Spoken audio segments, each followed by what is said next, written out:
Olá, futuros sargentos da Brigada Militar. É um prazer muito grande estar aqui com vocês para a nossa primeira aula de Direito Militar. Nós vamos fazer um pequeno combinado agora, antes de começarmos a instrução propriamente dita. Eu optei agora por dividir essa matéria, o Direito Militar, em módulos pequenos, em módulos menores. Por quê? Alguns conteúdos da nossa disciplina de Direito Militar, eles são bastante simples, vocês vão entender sem dificuldades. No entanto, alguns conteúdos eles são mais complexos e vão exigir que vocês assistam várias vezes a mesma aula, talvez 2 ou 3 vezes a mesma aula. E isso vai ser necessário, tá bem? Vocês vão ver que algumas coisas vocês vão ter um pouquinho mais de dificuldade. Então essa é a vantagem do nosso curso à distância. Tu vai poder olhar quantas vezes achar que é preciso olhar, tá? Então a gente vai fazer módulos. Alguns módulos vão ter 20, 30 minutos, alguns módulos vão ter 1 hora, 1 hora e alguma coisa. Então não estranhe, isso está dentro do que a gente planejou mesmo, tá bem? O que a gente vai trabalhar durante essa disciplina? Vejam bem, esse é o aditamento 06 do último edital, da última prova do concurso para sargentos. E o que ele cobrou lá no Direito Militar, nessa disciplina, Direito Militar? Então ele cobrou o quê? Crime militar, conceito, a classificação, a questão das polícias militares, infração disciplinar e direito militar, conceito de culpa, erro de direito, dever militar e coação irresistível, obediência hierárquica, teorias e conceito, das penas, da suspensão condicional da pena, livramento condicional, excludente de ilicitude, crimes militares em tempo de paz e noções de inquérito policial militar.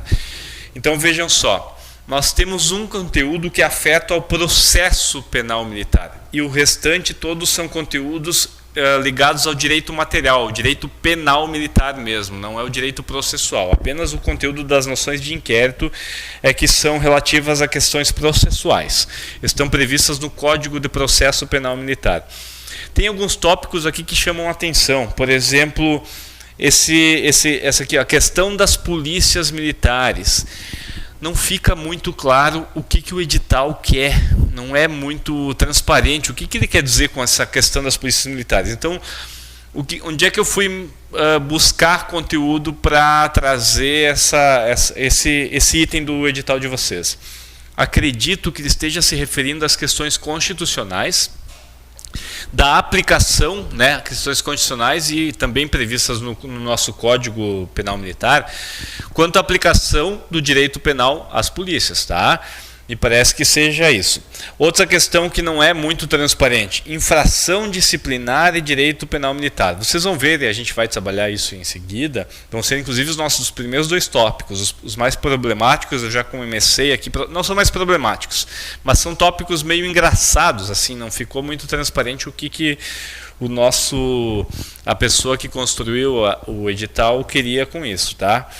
Então a gente já vai trabalhar de imediato, nós vamos passar de imediato esse conteúdo aí. E não é difícil, né? Vocês vão ver que não tem muito segredo. Agora tem alguns conteúdos aí que são bem complexos, tá? Então assim, tenham tranquilidade, assistam uma vez, não entendeu? Olha de novo a aula e olha com um pouco mais de calma, porque qual é a preocupação que eu tenho para trazer esse conteúdo para vocês? Vejam só. Como é que se estuda direito militar via de regra? A gente pega o direito penal comum e vai fazendo comparativos. A gente pega o direito penal que não é o militar e vai trazendo comparações. Ah, no direito penal comum é assim, no direito militar é diferente, porque isso, isso, isso. Só que a noção dos senhores e das senhoras, da grande maioria pelo menos, ela não nos permite trazer esse comparativo, porque ainda falta um pouco de bagagem, talvez, para alguns dos senhores e das senhoras, tá? Então a gente não vai poder trabalhar da maneira que seria mais tranquila, que é o quê? Partindo do pressuposto que os senhores conhecem o direito normal, e a gente só traria as diferenças, tá? Então nós vamos ter que olhar mais vezes justamente por isso, porque algumas questões eu vou ter que fazer comparativos, e os senhores talvez, se não tiverem o conhecimento suficiente do direito penal comum, vão ter que procurar em algumas fontes alternativas, aí dar uma pesquisada, uma lida em algum livro a mais, né, além do que está no material. Mas eu acredito que, prestando bastante atenção, olhando talvez mais de uma vez a nossa aula, talvez isso não seja necessário, tá? Se for necessário, os senhores sabem onde recorrer. Enfim, o material está bem completo, está bem didático, tá? Vamos já passar as nossas... o nosso primeiro conteúdo. Então, como eu disse, eu vou dividir em módulos menores, tá? E o nosso primeiro módulo ele já traz as disposições constitucionais relativas ao direito militar e a questão das polícias militares. Vejam só, nós já trabalhamos as questões constitucionais que o edital trouxe lá, que era o artigo 42 e 142, na nossa primeira aula. Então aqui nós vamos focar nas coisas relativas, nas questões constitucionais afetas ao direito militar. São as questões que interessam, que dão uma noção básica, que regulam o direito militar. E aí a gente já vai engatar nesse tópico a questão das polícias militares.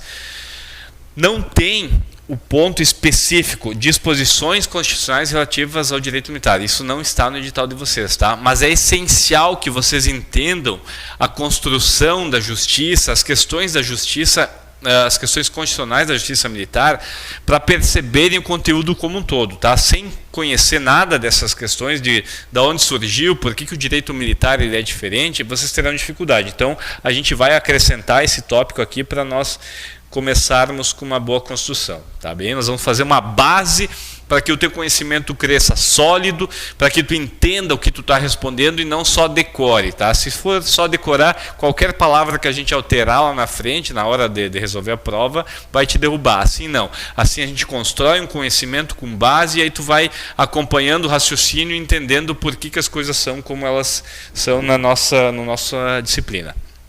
Então a primeira coisa que eu trago para vocês é a seguinte, ó, o nosso artigo 5º, o inciso 61, ele disse que ninguém será preso senão em flagrante delito ou por ordem escrita e fundamentada da autoridade judiciária competente, salvo em casos de transgressão disciplinar e crime ou crime propriamente militar. O que ele disse? Quais são as possibilidades de prisão hoje no Brasil? De regra, duas, tá? De regra, nós temos duas hipóteses em que é possível prender uma pessoa. Flagrante delito é a primeira possibilidade, e a segunda, por ordem escrita e fundamentada da autoridade judiciária competente, tá? Então, como regra, essas são as possibilidades de efetuar uma prisão, né? A pessoa só pode ser presa ou em flagrante ou em razão de uma ordem escrita e fundamentada da autoridade judiciária. Mas a própria Constituição que trouxe essa regra, ela já trouxe a exceção. Ela disse assim, olha, no caso de uma transgressão disciplinar, a pessoa pode ser presa, tá? Então, é a primeira exceção. E a segunda, no crime propriamente militar. A gente vai saber, a gente vai aprender ali na frente o que é um crime propriamente militar, um crime impropriamente militar. Mas já saibam de imediato. É possível, no direito militar, é possível, por exemplo, durante um inquérito militar, que o policial, que o militar seja preso sem uma ordem judicial e sem estar em flagrante delito. Tá? Essa é uma informação que chega a dar um baque. O presidente do inquérito, o responsável pela direção do inquérito policial militar, ele pode mandar prender o indivíduo sem ordem judicial e sem que esteja em situação de flagrante, desde que seja um crime propriamente militar. Tenham isso em mente. Então, olha só, possibilidades de prisão: flagrante, ordem escrita e fundamentada da autoridade judicial, transgressão militar e crime propriamente militar, tá bem? Então, essas são as possibilidades de prisão. Claro, nós temos a prisão civil também, mas isso não nos interessa nessa disciplina.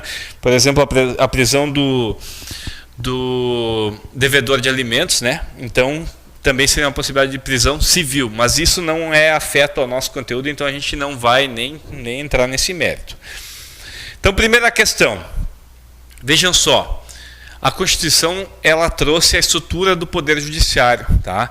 E lá no artigo 92, ela disse que são órgãos do Poder Judiciário os tribunais e os juízes militares. Ela já trouxe essa Constituição, olha, há uma justiça especial, que é o que? Os tribunais e os juízes militares. Então, começa dali o nosso fundamento constitucional para a existência da justiça militar. Em seguida, o que ele diz? Os tribunais e juízes militares são órgãos da justiça militar. E aí ele já traz os órgãos ali, ó, o Superior Tribunal Militar e os tribunais e juízes militares instituídos por lei. Essa primeira estrutura, aqui do artigo 122, ela afeta a Justiça Militar Federal. Logo a gente vai construir, aqui tem uma tabelinha, tem um gráfico, onde se mostra a Justiça Militar da União e a Justiça Militar dos Estados. Tá? Então isso aqui está se referindo à Justiça Militar da União, Justiça Militar Federal.